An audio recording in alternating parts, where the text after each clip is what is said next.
So you decided to renovate your property to sell it faster and hopefully at a much higher price. Great, that's a great decision.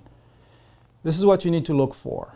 When you're going to start interviewing contractors, or maybe you're going to decide to do the work yourself, you're going to get the contractors who are going to tell you need to pull a permit, and you're going to get the contractors who are going to tell you, well, you don't need to pull a permit. We can get the work, done without a permit. Now, what's the positive and the negatives? Let's start with the positives.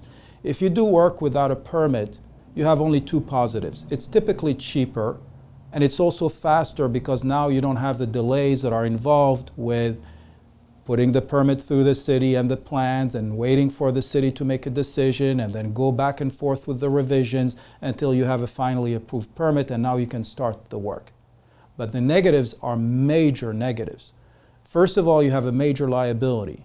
If the contractor doesn't get the work inspected, you don't know if it was done up to code. That might be very dangerous for you and your family or whoever lives in the property, especially if it involves electrical or structural work.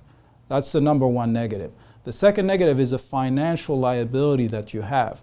As an owner, if the property gets inspected down the road, you are liable for any fines and any new permit fees, plus any additional work that the city or the county might require you to do because the work was not done in the first place with a permit and was never inspected by the city or the county building department. When you're going to sell the property, the major negative is the following. If the buyer is a smart buyer, they're going to get the property inspected, but they're also going to pull the history of permits with the city or the county.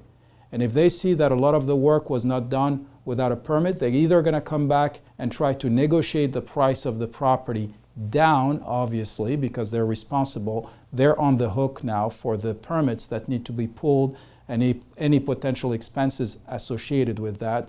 That's number one. Number two, they can also come back and say, we don't want to buy this property.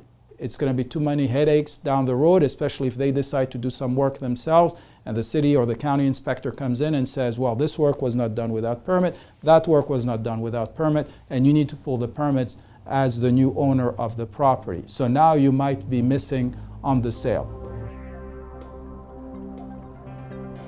Takeaway. Before you do any work, go to the city building department or the county building department, depending on the municipality that you're in, and find out what work requires a permit and what work does not require a permit. So this way you know exactly what you need to pull a permit for and avoid, first of all, the liability, second of all, having a buyer come back at you and say, well, this work was not done without a permit, and now it's going to be more expensive to fix a problem than actually do it right from the beginning.